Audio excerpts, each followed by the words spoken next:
සංවේදී මිනිස්සු අසංවේදී මිනිස්සු කියලා මිනිස්සු කොටස් දෙකක්.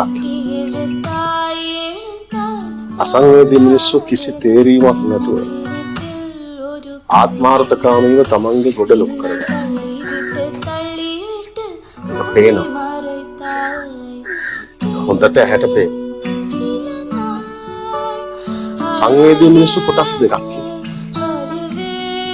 එක කොටසක් තමයි තමන්ගේ දෙයට විතරක් සංවේදී. කියන්නේ අනුන්ගේ දෙයට සංවේදී නොවන කොටස. ඒගොල්ලෝ තමයි භයානක.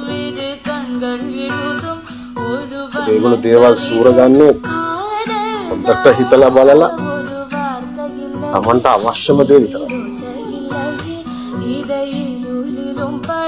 ඒ සූරා කෑම ඇහැට පේන්නේ ඇංගිලා තියෙනවා. යා හැම වෙලාවෙම පහර දෙන්න තෝරගන්නේ අර අනිත් කොටස. හැම